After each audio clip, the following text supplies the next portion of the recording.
नमस्कार, स्वागत है आप सभी का। मैं हूं आपके साथ रोहित पुनेठा। मुझे जवाब चाहिए में आज सवाल तेल की बढ़ती कीमतों को लेकर है। पेट्रोल डीजल की बढ़ती कीमतों ने लोगों की जिंदगी को हलकान करके रख दिया। आज लगातार 12वें दिन पेट्रोल और डीजल की कीमतों में रिकॉर्ड उछाल देखने को मिला है। राजस्थान के श्रीगंगानगर और मध्य प्रदेश में पेट्रोल के दाम 100 रुपए के पार जा चुके हैं और डीजल की हालत ऐसी है कि वो भी 90 रुपए से ऊपर बिक रहा है। वहीं दिल्ली, मुंबई, भोपाल, पटना और लखनऊ में भी पेट्रोल के दाम 100 के करीब पहुंच चुके हैं और पेट्रोल डीजल के इन बढ़ते दामों ने लोगों की जिंदगी को हलकान करके रख दिया है। लोगों के घर का बजट बिगड़ कर रख गया है। आपको अब सिलसिलेवार तरीके से हम ये बताते हैं कि दिल्ली समेत अन्य शहरों में पेट्रोल डीजल की कीमतें क्या हैं, जिससे एक बात तय है कि ऐसे अगर इसी स्पीड से दाम बढ़ेंगे तो फिर काम कैसे चलेगा, घर कैसे चलेगा, ये हम आपको इस ग्राफिक्स के जरिए बता रहे हैं। दिल्ली में पेट्रोल की कीमत है 90 रुपए 58 पैसे और डीजल की कीमत है, आज की कीमत में बता रहा हूं, 80 रुपए 97 पैसे प्रति लीटर डीजल दिल्ली में बिक रहा है। अब आर्थिक राजधानी जिसको कहते हैं मुंबई, उसका हाल देख लेते हैं। मुंबई में पेट्रोल के दाम है 97, यानी कि 100 रुपए में 3 रुपए कम प्रति लीटर पेट्रोल बिक रहा है और डीजल है 88 रुपए 6 पैसे प्रति लीटर।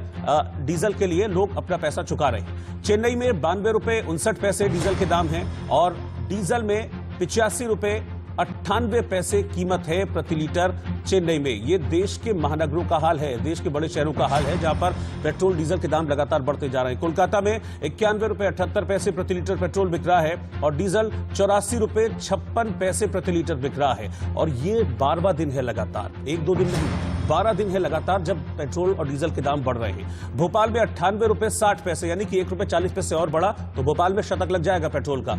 डीजल है 89 रुपए 23 पैसे प्रति लीटर भोपाल, जो कि मध्य प्रदेश की राजधानी है, वहां पर ये पेट्रोल के दाम है। रांची की बात करते हैं। रांची में पेट्रोल 88 रुपए 8 पैसे प्रति लीटर है और डीजल की कीमत है 85 रुपए 60 पैसे। एक और चीज जो नोटिस करने वाली है वो ये है कि पेट्रोल और डीजल के दामों में जहां पहले कभी 20, 25, 30 रुपए तक फर्क हुआ करता था, वो फर्क घटकर कहीं 3 रुपए, कहीं 4 रुपए, कहीं 5 रुपए, मैक्सिमम 10 रुपए तक रह गया है। बेंगलुरु की बात करें तो बेंगलुरु में पेट्रोल 93 रुपए 61 पैसे प्रति लीटर बिक रहा है और डीजल 85 रुपए 84 पैसे प्रति लीटर की कीमत पर बेंगलुरु में इस वक्त लोगों को भरवाना पड़ रहा है। आप सोचिए कि किस तरह से जो दाम बढ़ रहे हैं और लोगों की जेबों पर डाका पड़ रहा है। सबसे ज्यादा परेशान है मिडिल क्लास, मध्यम वर्ग जिसको हम कहते हैं। पटना में पेट्रोल 92 रुपए 91 पैसे लीटर है, डीजल के दाम 86 रुपए 22 पैसे प्रति लीटर है। और जिस तरह से डीजल के दाम बढ़ रहे हैं, क्योंकि डीजल के जो दाम बढ़ना है वो सीधी तरीके से महंगाई से रिलेटेड होता है। डीजल के दाम बढ़ेंगे, ट्रांसपोर्टेशन बढ़ेगा, हर चीज का ट्रांसपोर्टेशन कॉस्ट बढ़ेगा और हर चीज महंगी हो जाएगी। सब्जी से लेकर दालें से लेकर हर चीज जिनका ट्रांसपोर्टेशन होता है वो महंगी हो जाएगी। चंडीगढ़ की बात करें तो पेट्रोल 87 रुपए 16 पैसे लीटर है और डीजल 80 रुपए 67 पैसे प्रति लीटर बिक रहा है। और उत्तर प्रदेश की राजधानी लखनऊ की अगर मैं बात करूं तो ये फिगर देखिए, 88 रुपए 86 पैसे प्रति लीटर लखनऊ में पेट्रोल के दाम है और अगर आप डीजल के दाम यहां देखेंगे तो डीजल है 81 रुपए 35 पैसे प्रति लीटर ये डीजल बिक रहा है। तो अपने अलग अलग शहरों में इस वक्त तेल का क्या भाव है, आज तेल का क्या भाव है वो जान लिया। अब देखिए गाजियाबाद, दिल्ली और भोपाल से हम आपको रिपोर्ट दिखाते हैं और ये रिपोर्ट आपको कहते हैं ना कि वस्तु स्थिति, ग्राउंड सिचुएशन क्या है वो बताएगी। डीजल के दाम आज फिर से बढ़े हैं। लगातार 25 पैसा, 30 पैसा, 40 पैसे की बढ़ोतरी हो रही है। एक तस्वीर मैं आपको दिखाना चाहता हूं।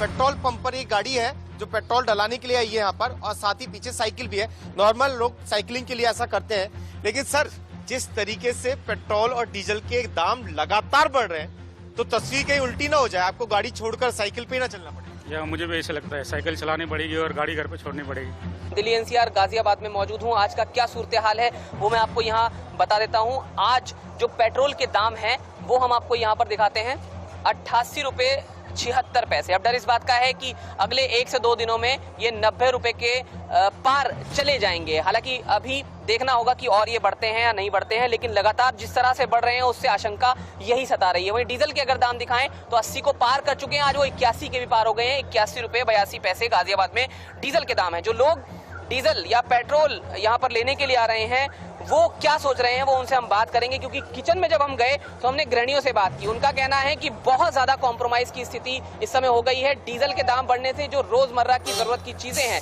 उनमें लगातार इजाफा हो रहा है। और देखिए, एक शख्स को मैं यहाँ दिखाऊं तो वो 2 पहिया वाहन पर आए हैं और पैदल अपनी बाइक को लेकर आए हैं, क्योंकि कॉम्प्रोमाइज कर रहे हैं। शायद कल 50 रुपए का पेट्रोल भरवाया था, आपकी गाड़ी में पेट्रोल खत्म हो गया है। जी सर। क्या हुआ, कैसे कॉम्प्रोमाइज की स्थिति हो रही है सर? सर पेट्रोल महंगा हो गया है, क्या करें।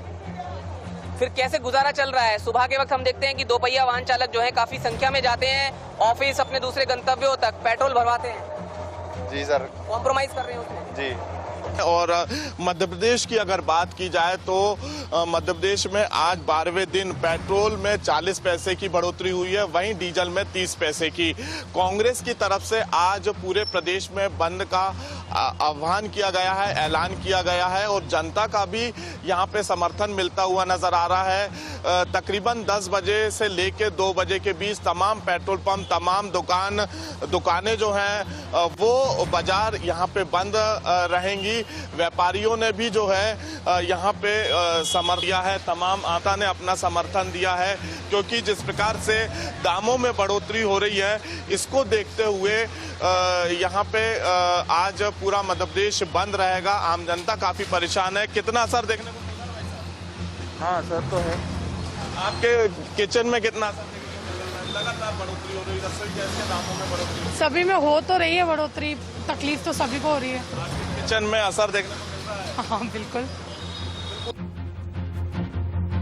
तो तेल की बढ़ती कीमतों से आपने देखा कि जनता परेशान है और पिछले 12 दिनों से लगातार कभी 20 पैसे, 25 पैसे, 30 पैसे और अगर आज की मैं बात करूं तो 39 पैसे प्रति लीटर पेट्रोल के दाम बढ़े हैं। लेकिन साथ ही साथ इस पर जमकर सियासत भी हो रही है। विपक्षी नेता किस तरह से सरकार पर हमलावर हैं पेट्रोल डीजल के बढ़ते दामों को लेकर, वो देखिए।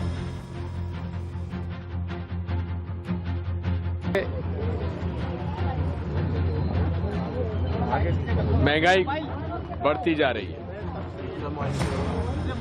पेट्रोल, डीजल, कुकिंग गैस,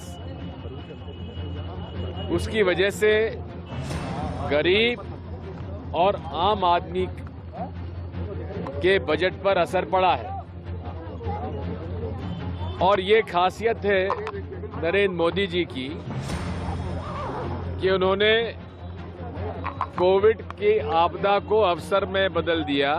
तो ये बात आप साफ हो चुकी है कि नरेंद्र मोदी जी की सरकार सूट बूट की सरकार है और पूरे तरीके से ये महंगाई की मार हर परिवार पर, इस देश के हर परिवार पे पड़ने वाली है।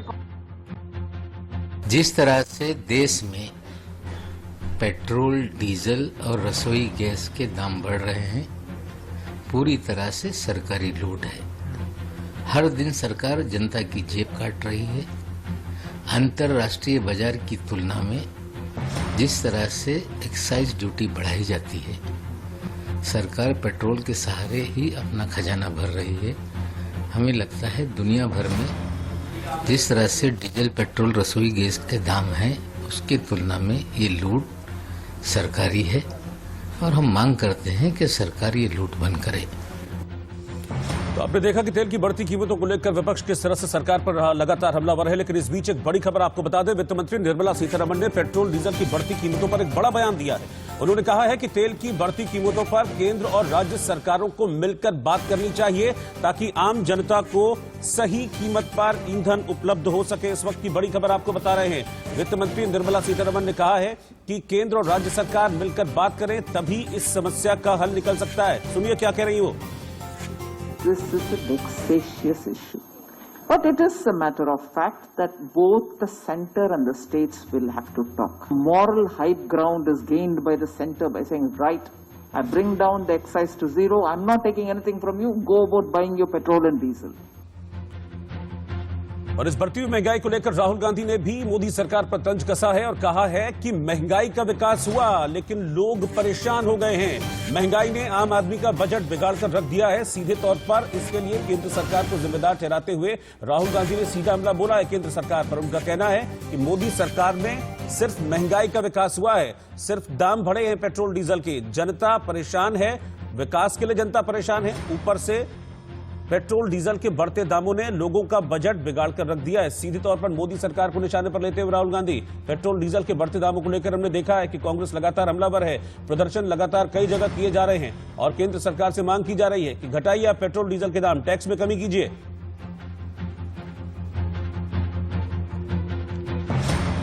तो आखिरकार तेल में के दामों में जिस तरह से आग लगी है, इसका समाधान क्या है?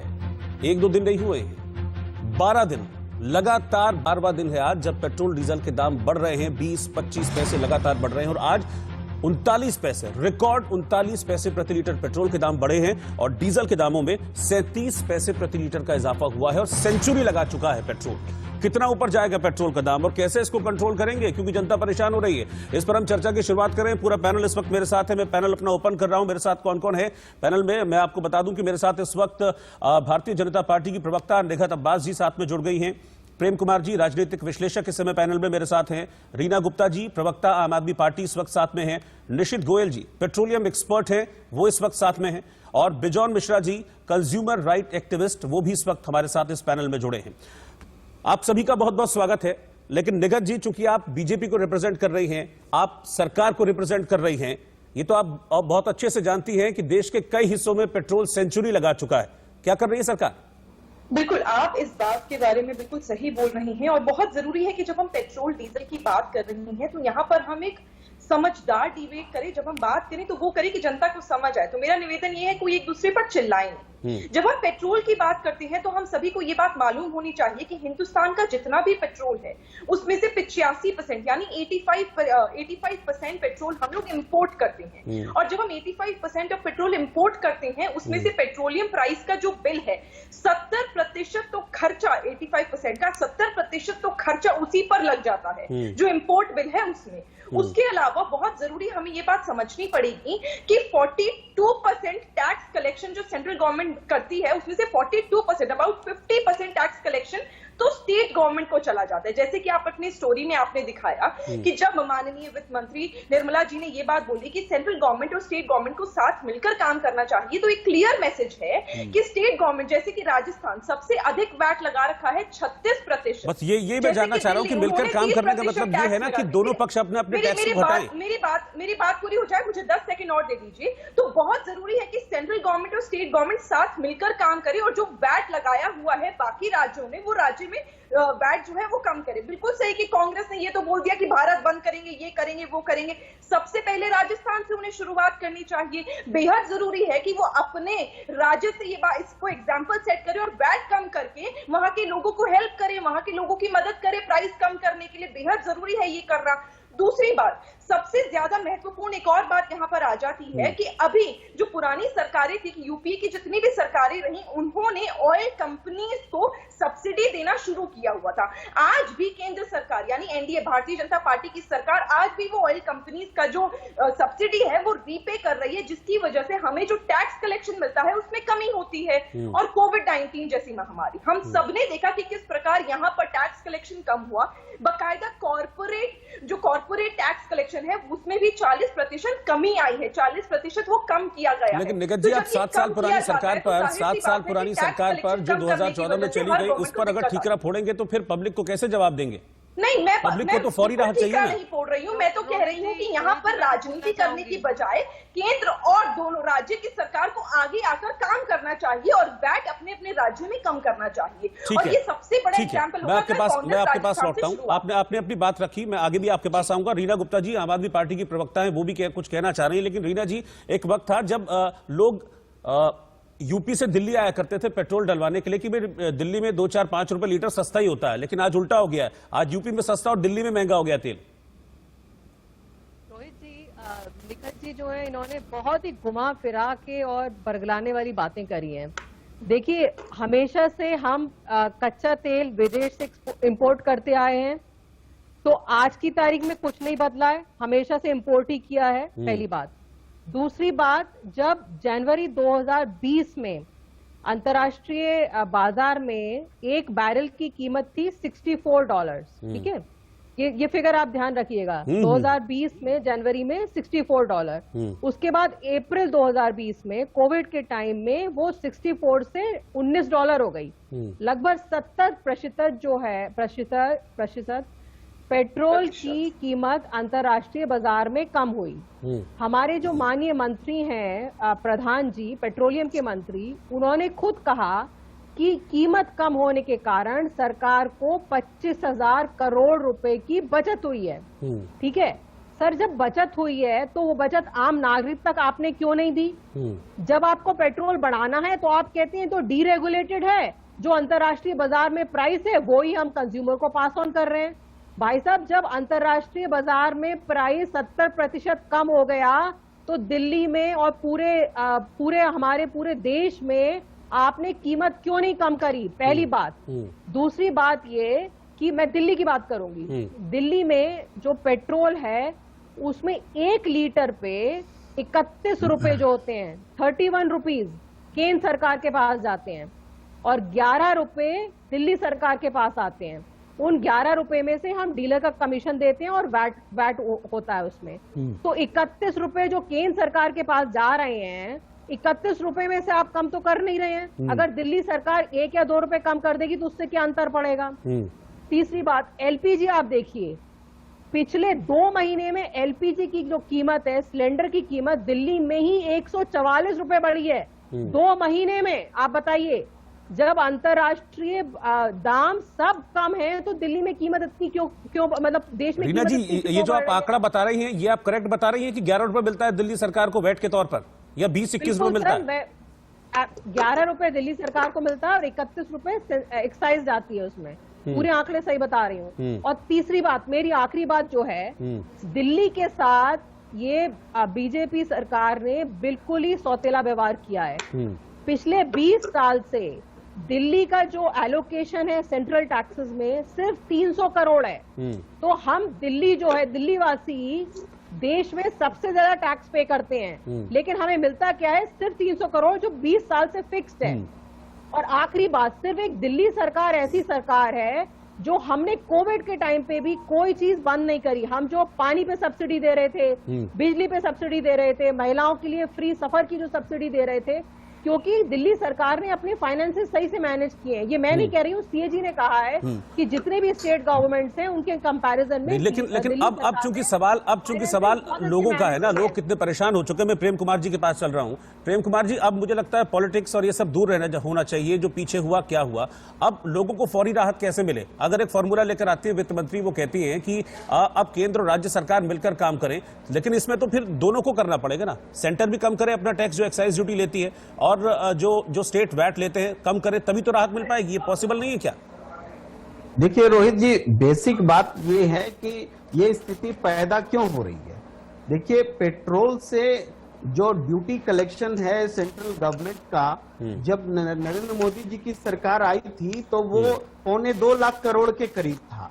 और अभी पिछले साल नवंबर तक का आंकड़ा देखें तो सिर्फ 6 महीने में 1,96,000 करोड़ रुपए का ड्यूटी कलेक्शन हुआ। यानी दुगने से ज्यादा है। अगर साल में आएगा तो वो दुगने से ज्यादा ड्यूटी कलेक्शन हुआ। तो ये जो ड्यूटी कलेक्शन हो रहा है, डबल से ज्यादा हम कमा रहे हैं। एक बात। दूसरी बात यह है कि जब नरेंद्र मोदी जी की सरकार आई थी तब उन्होंने कहा था कि पेट्रोल के आयात को हम घटाएंगे, उस आयात का बिल जो है, जो डॉलर में होता है, उसको कम करेंगे। और उस समय 77% हम आयात करते थे और उसको 67% करने का लक्ष्य रखा गया था। और वो तमाम चीजें थी, सोलर एनर्जी को बढ़ावा देना, इलेक्ट्रिक गाड़ी को बढ़ावा देना, वो सारी चीजें भी खत्म हो गई। और आज क्या हुआ, 77% से 67 होने के बजाय 85% हो गया। देखिए, हम पेट्रोल और मंगाने लगे आयात। तो ये ऐसा क्यों हुआ? पॉलिसीज उल्टी क्यों गई? आपने सवाल उठाया प्रेम जी, मैं इसका जवाब लेकर बाद जी सुनूंगा, लेकिन मुझे बिजॉन मिश्रा जी के पास चलना है। कंज्यूमर राइट एक्टिविस्ट हैं, क्योंकि वो हमारे साथ 4:30 बजे तक ही हैं, तो मुझे उनके पास चलना है। बिजॉन जी, अभी इस समय एक पॉसिबल सॉल्यूशन कुछ नजर आ रहा है आपको? क्योंकि इतने दाम बढ़ गए हैं। पेट्रोल 100 रुपए प्रति लीटर, आज से पहले कभी नहीं सुना कि पेट्रोल 100 रुपए लीटर है हिंदुस्तान में, लेकिन अब 100 रुपए टच कर गया, 100 रुपए पार कर गया है कई जगह। लोगों को फौरी राहत की जरूरत है। ये कैसे हो पाएगा? लोगों के घर का बजट बिगड़ गया है, परेशान हो गए लोग। तो हम लोग को घर से शुरू करना होगा जी। पहले तो हम लोग को अपना कंजम्पशन को घटाना होगा।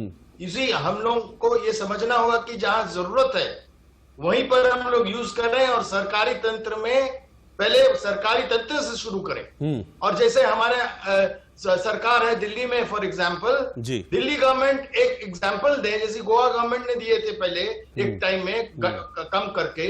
तो जितने ऑपोजिशन हैं, हमारे देश में जो उपभोक्ताओं के संरक्षण के लिए बहुत चिंतित हैं, वो पहले अपना टैक्स को घटा दें। और जैसे हमारे फाइनेंस मिनिस्टर ने कही है, चलिए बैठते हैं हम लोग दोनों साथ में, और कहां घटाना है। आयुष्मान भारत को बंद कर देना है, बोलिए।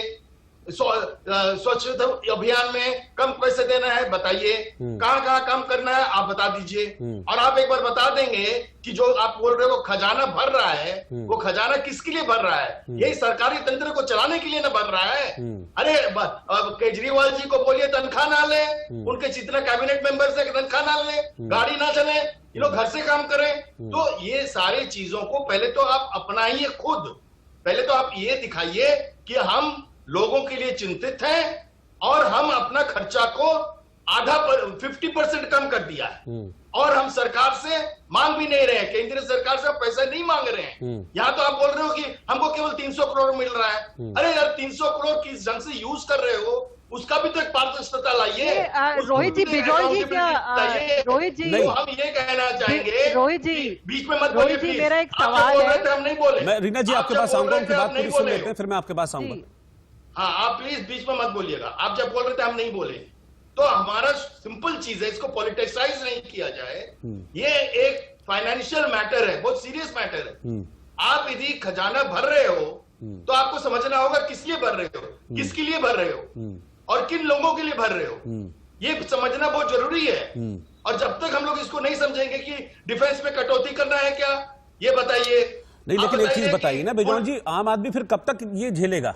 आम आदमी, क्योंकि खाली दिल्ली की बात नहीं है ना, दाम तो पूरे देश में बढ़ रहे हैं सर, खाली दिल्ली की बात तो नहीं है, यूपी में भी बढ़ रहा है। आम आदमी कब तक झेलेगा? इसलिए हम बार बार इसलिए कह रहे हैं कि दोनों को बैठना होगा, सही ढंग से सोचना होगा। ये नहीं कि इसको एक पॉलिटिकल रूप दे दिया जाए कि जब यूपी गवर्नमेंट सत्ता में थे तो बीजेपी ऑपोजिशन किए, जब बीजेपी सब सत्ता में है तो कांग्रेस ऑपोजिशन कर रहे हैं। ये बात नहीं है, ये फाइनेंस मैटर है, ये लोगों का वेलफेयर की बात है। लोगों के वेलफेयर के लिए आपको सही ढंग से बैठकर सोचना पड़ेगा। ये नहीं कि आप रास्ते में जाकर धरना कीजिए, आप बैठ के उसका सुलझाइए। जो फाइनेंस मिनिस्टर ने कहा, चलिए बैठते हैं, बैठ के बात कीजिए कहां पर कम करना चाहिए, क्योंकि आम लोगों के लिए एक्चुअली तकलीफ हो रहा है। मैं निशित गोयल जी के पास चलता हूं, पेट्रोलियम एक्सपर्ट है। निशित जी, ऐसा मतलब क्यों हो रहा है कि जब अंतर्राष्ट्रीय मार्केट में पेट्रोल के जो कच्चा तेल है उसके दाम ज्यादा होते हैं, तब पेट्रोल के दाम कम हो जाते हैं 2014 में, लेकिन अब अंतर्राष्ट्रीय बाजार में पेट्रोल के दाम कम है लेकिन फिर भी पेट्रोल हिंदुस्तान में 100 रुपए लीटर बिक रहा है। ये इक्वेशन लोगों को समझ नहीं आ रही है। और दूसरा, जिन बढ़ते दामों ने लोगों को परेशान तो किया हुआ ही है। आप पेट्रोलियम एक्सपर्ट हैं, जरा आप इसको थोड़ा सा एक आसान भाषा में अगर समझा सकें और क्या इसका सॉल्यूशन हो सकता है ये बता सकें।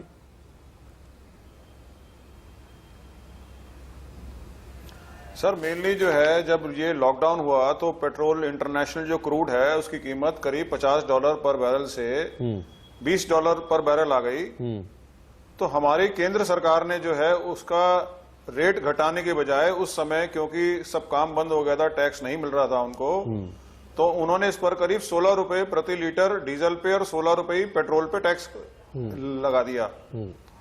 और अगर आपको याद हो तो उस समय दिल्ली में डीजल पर और पेट्रोल पर भी सेल टैक्स लगा दिया गया था, और वो भी काफी स्टेट्स ने सेल्स टैक्स और पेट्रोल डीजल दोनों पे ही लगाया था कोविड के टाइम पे।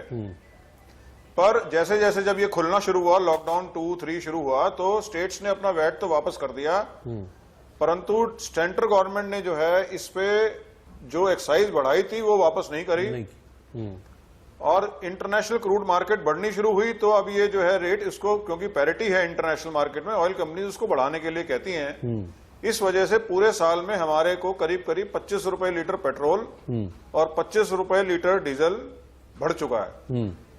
अब सरकार जब तक इस पे ड्यूटी कम नहीं करेगी तो ये रेट कम नहीं हो सकता, या जो है इसमें इंडिजिनस प्रोडक्शन बढ़े, कुछ एथेनॉल वगैरह ज्यादा मिक्स हो, जो ये अपना बायोफ्यूल है, इसकी मिलावट ज्यादा शुरू करे गवर्नमेंट, तभी इसका रेट कम होगा, या ड्यूटी कम करें। और हमारे पास कोई ऑप्शन नहीं है इसका रेट कम करने के लिए। ठीक है, निगत अब्बास जी से इस पर रिएक्शन लेते हैं। निगत जी, फौरी राहत के लिए सरकार कुछ कर रही है, ये नहीं करेंगे, इसके अलावा तो राहत फिलहाल नहीं दिख रही है। राहत कैसे मिलेगी पब्लिक को?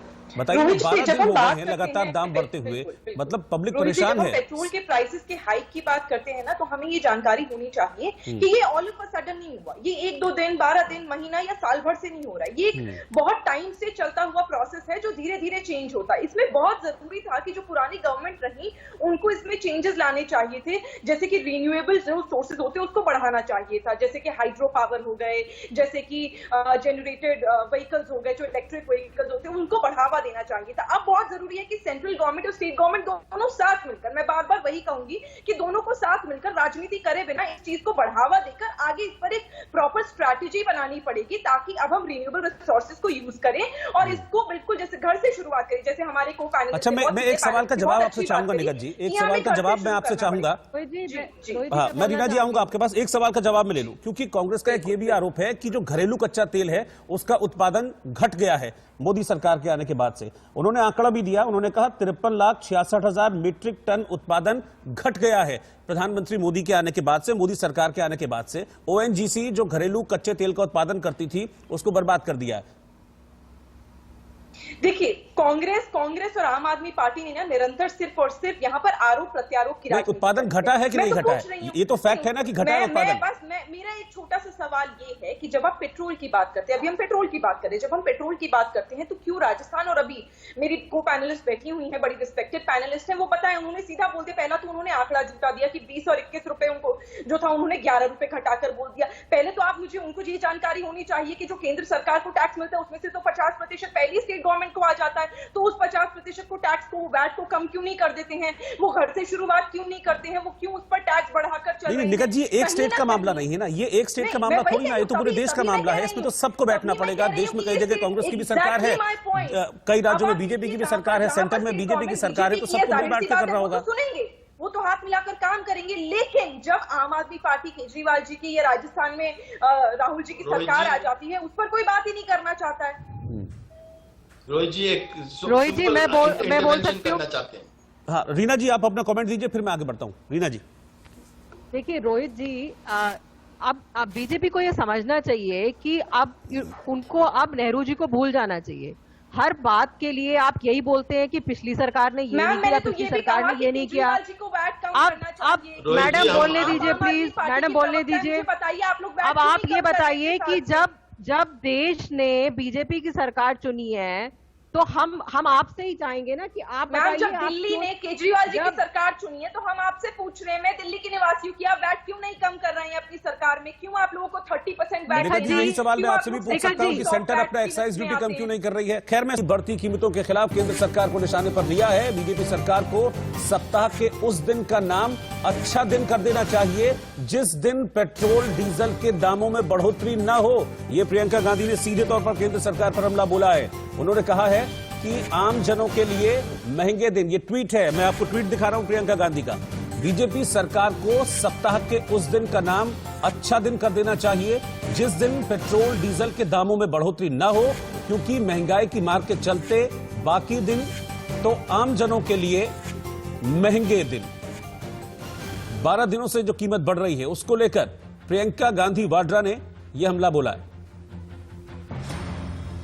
मैं अपने पैनल पर वापस चल रहा हूं। रीना जी आप अपनी बात पूरी कर लीजिए, फिर मैं बाकी मेहमानों के पास चल रहा हूं। देखिए रोहित जी, सरकार का क्या काम होता है? आप टैक्स इकट्ठा करें, उसके बाद आप अपने नागरिकों को उसकी राहत प्रदान करें। इस कोविड के टाइम में जहां इतने लोगों की नौकरियां चली गई हैं, इतनी गरीबी फैली हुई है, महंगाई इतनी ज्यादा है, फूड इन्फ्लेशन इतना ज्यादा हाई है, और उस टाइम में आपने कोई भी राहत देखी जो सरकार ने हमें दी हो? कोई भी एक राहत नहीं देखी। महंगाई पे महंगाई होती जा रही है।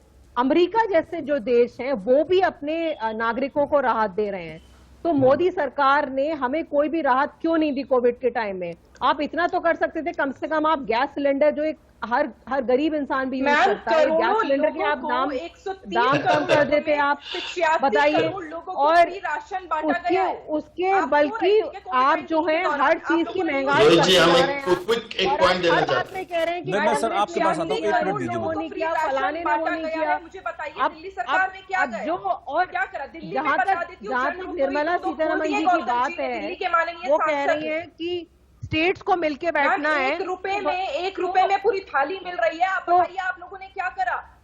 बतौर विधायक आपके विधायकों ने क्या करा? गौतम गंभीर जो माननीय सांसद हैं भारतीय जनता पार्टी के, उन्होंने जन रसोई 2-2 खोली है, 1 रुपए में पूरी थाली मिल रही है। कोविड-19 के समय केंद्र सरकार ने 85 करोड़ से ज्यादा परिवारों को 85 निखत जी, आप बीच बीच में बोलने की आपकी बहुत बुरी हालत है।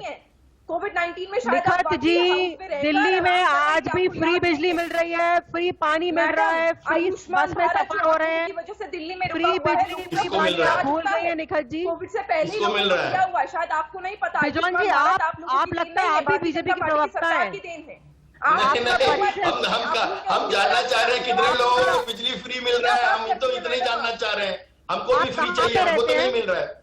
आप कहाँ पे रहते हैं? हम सिटीजन पार्क, सीआर पार्क में रहते हैं। तो आप इसका मतलब आप बहुत ज्यादा बिजली यूज कर रहे हैं। 200 यूनिट जो है वो फ्री हो रही है। हमारा बिजली बिल्कुल यूज ही नहीं हो रहा है। क्या बात? 200 यूनिट मुझे लग रहा है डिबेट का फोकस हम शिफ्ट ना करें, अभी फिलहाल पेट्रोल डीजल पर रहने दें, क्योंकि पेट्रोल डीजल वाकई में एक बड़ी समस्या है। पेट्रोल डीजल पर ही हम फोकस रखेंगे बिजॉन जी, पेट्रोल डीजल पर ही हम फोकस रखेंगे। आप अपना पॉइंट रखना चाह रहे थे बिजॉन जी, अपना पॉइंट रख लीजिए, आप क्या पॉइंट रखना चाह रहे थे, लेकिन मैं चाहूंगा कि हम फोकस्ड रहें, क्योंकि वाकई में ये बहुत बड़ी समस्या है इस वक्त पेट्रोल डीजल की, बहुत बड़ी समस्या है। हम खुद इस चीज को झेल रहे हैं। मैंने कल 90 रुपए से ज्यादा का तेल डलवाया, 90 रुपए लीटर से ज्यादा। सिर्फ पॉलिटिकल बात करी है हम बिजॉन जी, आप बात कर रहे हैं अभी, कंज्यूमर एक्सपर्ट बोल रहे हैं और आप भाजपा के प्रवक्ता की तरह बोल रहे हैं। बिल्कुल, इनको जरा सा 2 मिनट के लिए चुप हो नहीं, लेकिन हम फोकस रखेंगे बिजॉन जी, पेट्रोल डीजल पर हम फोकस रखेंगे, क्योंकि वाकई में बहुत बड़ी समस्या है। बात करेंगे।